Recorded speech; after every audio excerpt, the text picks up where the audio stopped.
Afternoon, everybody. 17th of July, Thursday.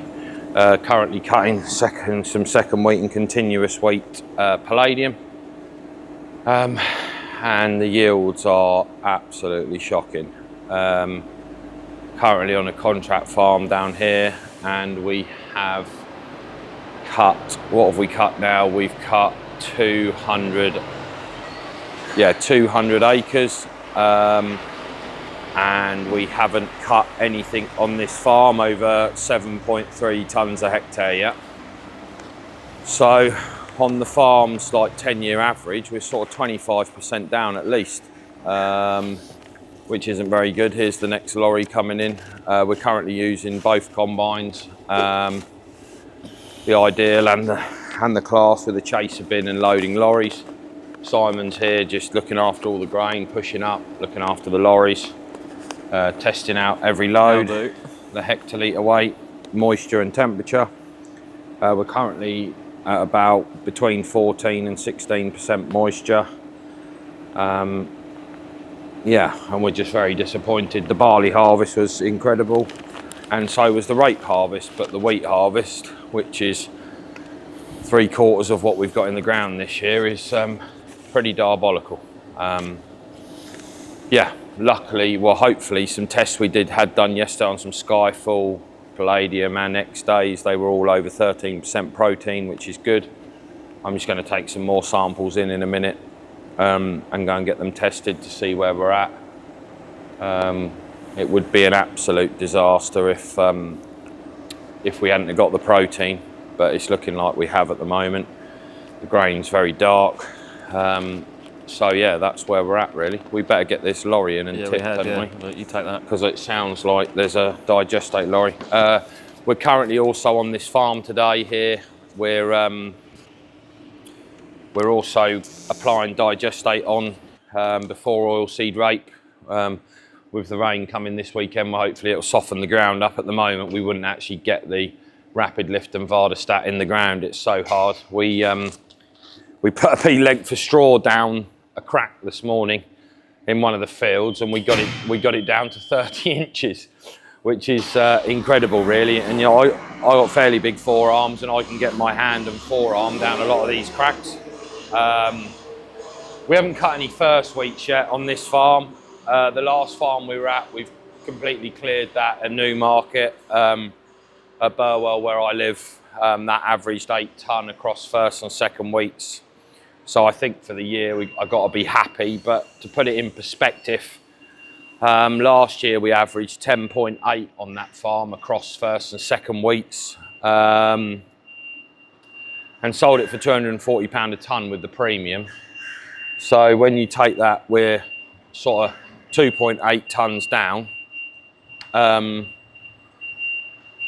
Hang on a minute, you're like £700 a hectare down in output, which is massive. And across the 155 hectares that we had over there of wheat, that's a loss of over £100,000, which is massive. And then when you get to like contract farming agreements, I don't know, we'll know more tomorrow night. Hopefully we'll be finished combining here before it rains. We've got about another 400 acres to do between the two combines. We hope to be finished tomorrow night, which is Friday night, but it's going to be a big push. We've got a lot of small fields to cut, but we'll know more on the average. If we could get close to 8 tonne, which I don't think is looking likely, it's going to be more like 7.5 tonne a hectare. Yeah, there ain't going to be a lot of profit to share, if you know what I mean. So it's quite worrying, really. Near enough makes you want to cry, to be honest, because you put all this work in. You know, last year it was a good year for mould draining. We did a lot of mould draining. We did a lot of subsoiling, cultivations, and then yeah, the weather just hasn't been with us. And you know, we've worked all year for the square root of F all, really. It's quite depressing, really, when the government, you know, is massively against us at the moment and farming. It's just knowing what to do going forward, really. I've actually taken the decision this week that on some of our rented land, we're actually going to rent it to Pretoria Energy, and then I'll do all the work for the crop. So they're going to grow maize on 600 acres of our rented ground, just to try and, you know, help us get through a bad year, really. So we'll see, and then it will put us back into a first wheat situation. Knowing my luck, it'll probably be a good wheat year next year, and wish we'd have put it in the ground. But at the same time, it's the cost of funding it, and we can't have another bad harvest, to be honest. Otherwise, we won't be here anymore. So, yeah, no, the lorries is working very well, actually. You know, before we went to lorries, which was, how long have we been on lorries? I think this is like our third season on lorries. We've had no complaints from villagers. Lorries sort of go unnoticed. They're not loud. Yes, they're big. They go at the speed limit. You've got no students charging round in hire tractors and trailers. It's working very well for us at the moment. And these lorries are currently, these are some of Pretoria Energy's. We've just got 2 of theirs at the moment because we're local on the farm. And with the 2 combines, we need 2 lorries. So by the time he gets back to the field, the other one will be sort of 2/3 full. So we definitely need the two lorries, like. So yeah, no, all good. So yeah, to put it in perspective, when, you know, you're doing sort of like, say it's 7 tonne a hectare at the moment as an average, with current wheat prices, I mean, I was fortunate enough, I set the price of the premium for the protein at 47 quid on this farm back in February. So if you're doing 7 tonne at today's current prices of, you know, 168, you are sort of 205, 210 pound a tonne for it. So then when you times that by 7, you're at 1,470 pounds a hectare before straw money. So, and I think our costs when you put farmers first charge in, my contracting charge, and then the growing costs, you know, we're going to be around the 1,200 pounds a hectare mark to 1,300 quid. I need to sit down and do it properly, probably over the weekend while it's raining. You know, it's just a disaster. Like, there's going to be no money to reinvest. It's just the knock-on effect, all of this, to, like, you know, to dealers, you know, and having the money then to actually go next year and spend the money, the proper fungicides, if we have a wet spring, on the crops to keep them healthy and disease-free. You know, it's not easy. It's not easy, and I'm sure there's other people in worse situations than what we are at the moment with yields, but that's currently where we're sat at. So yeah, I don't know. Palladium has just been a complete and utter disaster this time. We've got palladium as a first wheat.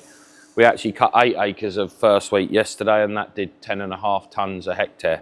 But second wheats, continuous wheats, third wheats, like, why are they down at 7s? I just haven't got an answer for it at the moment, and I don't know whether it's lack of water. Well, it's got to be lack of water. It's a stupid question, really, but it's got to be just lack of water. I just really do not understand it, but there we go. So going forward, like the next few days, we've got the stirrers going at the back of the shed because we're pushing it in with a pusher, just so they don't get bent or pushed out the way with a pusher. If you keep them going in the wheat, it keeps them square. So they're currently running at the moment. Tonight we'll probably put the fan on and blow it, just to get some air into it, keep it conditioned. And that's sort of the crack. So this is a bit more palladium that's just come in on that lorry load. What did that weigh, Simon? What was the moisture? 15.6 and 78.1. What I think I might do, mate, is if we if I grab another bag quickly, is we'll bag up a load from here as well. Do you know what I mean? Being another field, that'd be quite a good idea, I would have said. We'll do that. So yeah, going back to other operations. Sorry, mate. Yeah, outside. Yeah, just grab one, take the ticket out the top of it, and just chuck it away, if you know what I mean. But keep the ticket, please. Yeah, so we're cracking on digestate here. Peter's here, he's got 7 lorries on turnaround today. Paul's been down with 7 Trent all week, spreading with them for 80 bone. So he'll have hopefully by tomorrow night, touch wood, he'll have, thank you, he'll have spread 5,000 cube down there this week, which will be a very good job. That'll be him done. He's actually going to move up to mine at Newmarket next week. We've got some digestate to take out of Bay Farm, so we'll be cracking on with that with Paul, and Peter will still be here applying digestate before oilseed rape. We're also drilling stubble turnips today at Newmarket before sugar beet for next year. So hopefully this rain this weekend, I mean, crikey, the ground is like iron. Even on that light land, that's just gone together like a slab of concrete. So we've had to actually pull the rapid lift out a bit. We're only in there sort of 5 or 6 inches. We can't go any deeper because we just ping shear bolts. So yeah, we're putting those in today, and we're double rolling behind just to crumb it up a bit. Depending on how much rain we get on Saturday, we might even roll it again on Sunday. You know, if the clods, you know, it's not that cloddy, but if we can break it down and produce a better tilth, I'm sure more turnips will come. So currently cracking on with that as well. And we're also baling. We've got a baler on its way here now just to clear the rest of the ground that's going into oilseed rape before the rain tomorrow night. Pardon? That field is called Hawks. Yeah, so that's currently what we're up to at the moment. We've got 1 lorry broke down in the yard. Ricky's currently fixing that. And have we had any more whoopsies this week from myself or anyone? You did that whoopsie, didn't you? Have you had any whoopsies? I think you have, haven't you? So, yeah, I think you. Rain went out the back of the shed, didn't it? Yeah. That's the standard. You must have done something. You must have done. Yeah. So no. Hopefully we'll be. I say hopefully we'll be finished combining here tomorrow night, which will be a good job. All in the dry, safe. So, and it's looking like we're going to have rain till Wednesday, Thursday next week. So, be a good job to have a nice chunk in. Although the heap's not as big as we want it to be, but as my dad keeps telling me, that's farming. And he said this is like his 50th harvest this year, I think, and he's obviously on one of the combines. And he said to me in his farming career, I don't think I've ever cut some up wheat. So it's slightly demoralising when he's been, you know, farming for 50 years now on this farm, and he was farming elsewhere for a couple of 3 years before that he's never actually cut as much rubbish wheat in his life. He said, yeah. So it's quite demoralising. Thank God it's not his last season. Hopefully, when he does have his last season, we can send him away on the highest yields he's ever seen. So, thank you very much for watching, and please keep subscribing. We're nearly at 5,000 subscribers now, so keep hitting that subscribe button, and that'd be great. Thanks very much. So we're just here Friday, the 18th of July, just in a block of chair here down in Great Sandford at Chews Farm, where my dad's been farming for the last 50 years, and he got sold last year, and we now do it as a family under a contract farming agreement. Poppy's here on the 942 and the chaser bin, the grain saver. Been running the grain saver now 3 years. We hire that off of Richard Furby from up north. It's been great, really. Hope I don't jinx it, but it's been very reliable. We've never had a problem with it. We had to do, Graham, who works with us, he did some modifications on the axles and stuff, some plating on it last year, just a mod that came out from the factory. Save Richard having to pick it up and take it back to his yard and do it. It's more cost effective to let us do it, but no, it's working well. We've got 2 lorries running back to the farm out of this block. It's working well when the one's gone and tipped, the other one's half full when the other lorry comes back. So it's working nicely, and they can sort of have their breaks as well and not hold the combines up. So yeah, today we got obviously this season we're running 2 combines. So this class originated on this farm. It's been here for, I think this is its 13th harvest. The Lexion 760. Dad's drove it all the time he's had it. So she's been one driver only. Obviously me and my brother have had a go at it occasionally, but Dad would have drove it 95% of the time.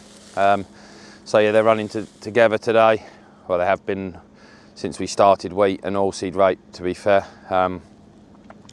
Yeah, so by the end of today, if we don't have any breakdowns, we'll have wiped this whole farm out.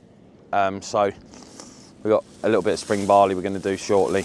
There's about 40 hectares of wheat left to do. It's about 5 o'clock in the evening, so we'll hope to get this wiped out this evening between the two, get the spring barley boshed out as well. And that'll be this farm done for another year, which is mad. It's only the 18th of July. This time last year we'd only started barley, we got everything wiped out, but this is a first wheat cheer here after beans. And we've actually found some good wheat. I know there's been reports on the farming forum and that. My dad said that cheer hasn't been very cheerful this time in yield, but in this first wheat situation, yeah, we think it's doing about 9.5 tonne a hectare. We'll know more when we finish the block, but it's the first time the yield meters have been reading up, you know, above 4 on the monitor in the combines all season. So yeah, something to be a little bit pleased about. I should go and take a sample into the local merchants in a little while and see what the protein's doing on it, take some out of the shed, just so we can gauge where we're at.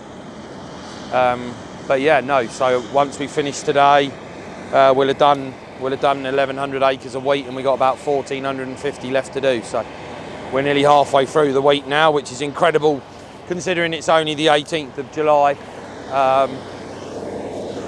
Yeah, this week we've sort of averaged about 220 acres a day between the two machines.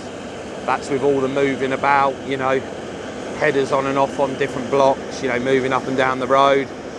This morning we actually managed to get a good start. It was quite windy, so we were headers down and chomping at 8:45 this morning, because we wanted to get, as I say, wanted to get this farm done, so when it does rain, hopefully tonight or tomorrow, although we don't want the rain for harvesting, we've just planted all our stubble turnips this week, so it'll be handy for that. And also, not being funny, like, we don't really fancy wrecking our 12-metre Turano or our subsoilers, so if we was to have 30 or 40 mil over the next 4 or 5 days, as far as I'm concerned, happy days, because we're going to wear a lot less metal and do a lot less damage to our machinery. So although it's been great to crack on and, you know, and get a load of wheat harvested, you know, everything we've cut so far has been above 13% on the protein, anything from 13.2 to 14.3. So we're very happy. Specific weights are anything from 79 hectolitres weight to 80, 85, 86. 86 was the highest reading. It was only a couple of trailer loads, but or lorry loads, should I say. But we're sort of sat around the 82, 83 mark on hectolitre weight, and proteins are good. So at least what we've put in the shed this week, you know, will be decent stuff, hopefully. And if we do get a wet period now, I don't know how long it's going to last for, but, you know, at least what we've got in the shed will be safe, and, you know, hopefully, you know, it might be worth even more if we have a prolonged wet period here in the UK. You don't know, people might start losing protein, or Hagberg, should I say. So no, here, coming down the field, here's my brother on the Ideal. So I know that's been going well. Again, we've just had a couple of niggly things, a couple of sensor issues, but nothing wild. Dad bent the laser pilot this morning, Freddie, as he calls it. So that's currently not working. It didn't bend it bad, actually. It still doesn't even look like he hit it on anything, but for some reason it's knocked Freddie's eyes out. So his laser pilot's not currently working very well, I don't think. So he's having to hand steer, but there we go. That's life. You got to battle on when the weather's coming in, with no time to stop today. So yeah, so that's the crack. But no, you can tell the difference in the straw if we walk over here. Tell the difference in the straw coming out the back of the two combines. I'd actually say that the Ideal's probably being kinder on the straw. I don't know what Dad's got his drum set to today and his rotor speed, but you know, Dad's, yeah, well, maybe not. Maybe Dad's adjusted his settings. This is a Lexian row here. The cracks are savage, aren't they, Matthew? Look at them here. You'd lose your bloody mobile phone, wouldn't you? Do you know what I mean? It's crazy. Yeah, so this is a Lexian row. To be fair, it's not actually leaving the straw too bad, to be fair. Over there it was smashing it up a bit more. So it's doing a lovely job really on the thrashing. That's a full length piece of straw. Looks green, but it's not. Open it up, it's crispy, no moisture in there. You're going to get covered in dust here in a minute.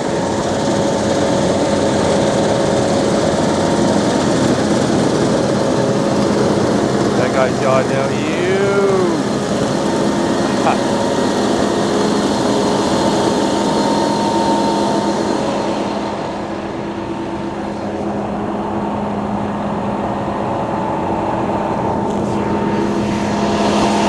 That's him gone past.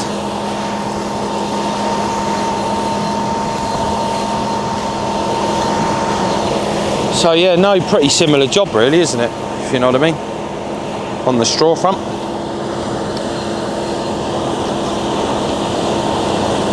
So this weekend we're just going to, everybody's going to have a day off tomorrow.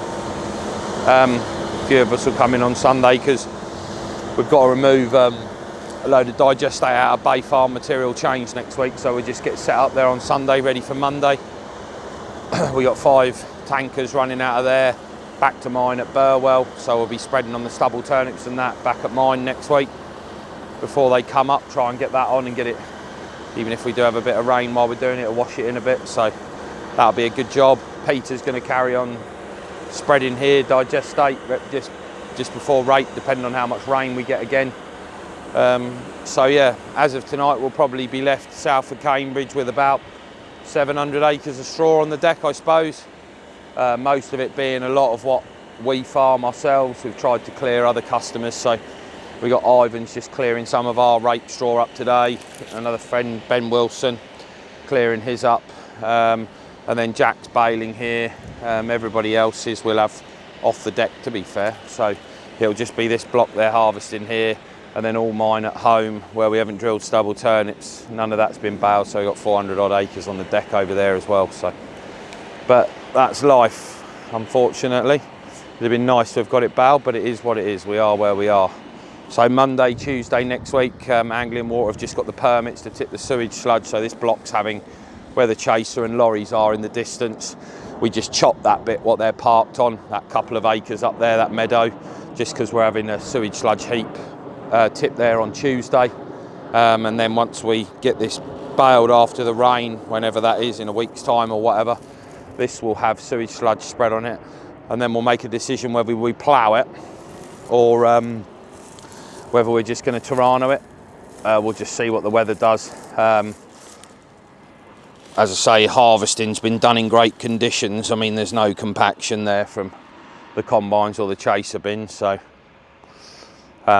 yeah, we'll make a decision after the rain, and then next week we'll probably get all the rape stubbles Toranoed, I should think, and subsoiled, so they can be left as a stale seed bed. Try and get all the volunteer rape to grow, any black grass and weeds, brome, you know, and the likes, to get as much to grow as possible before we drill that at the end of September.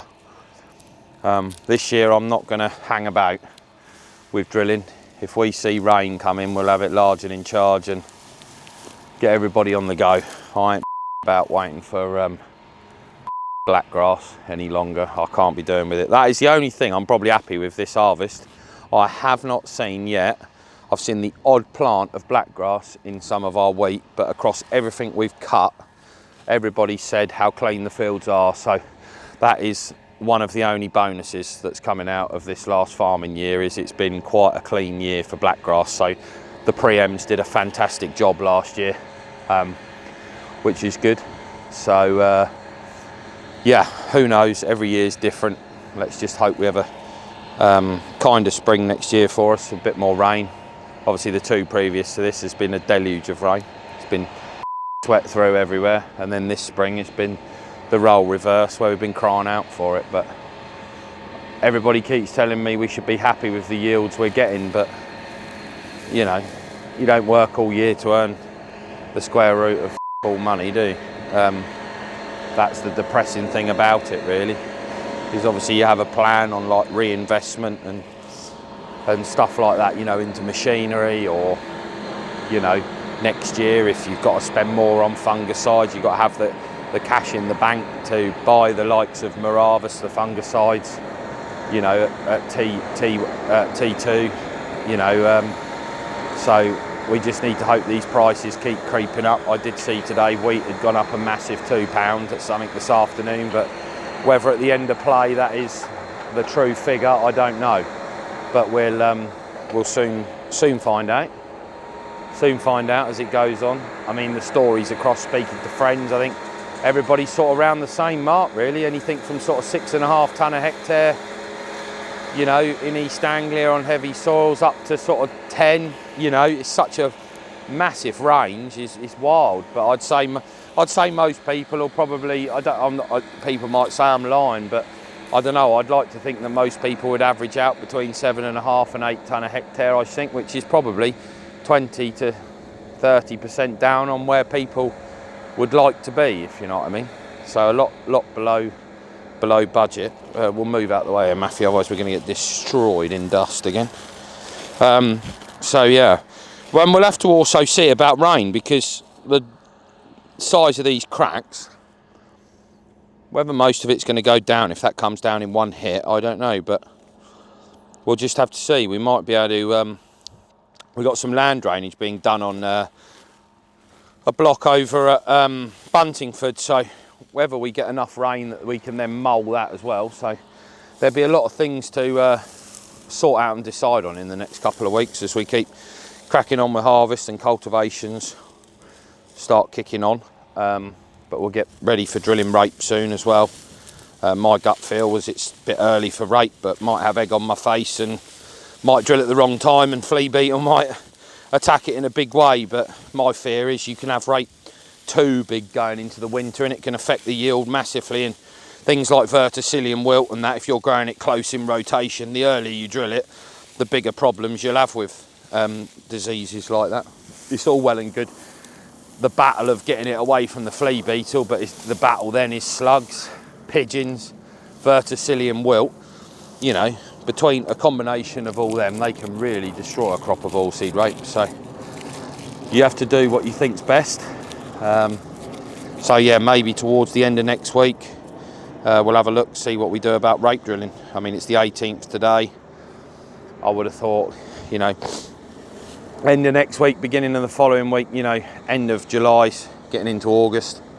Most people will say to me, oh, that's the peak of the flea beetle, but you know, that's when we drilled last year and we've averaged 4.1 on rape this time. So everybody has their own theories. So yeah, my dad historically's always drilled rape on the last week of August, you know, first couple of weeks of September back in the day, and always had very good yields, but that was obviously when we had seed dressing and everything. But I don't know whether our climate is changing. You know, it is warmer these days, we're getting these hotter spells.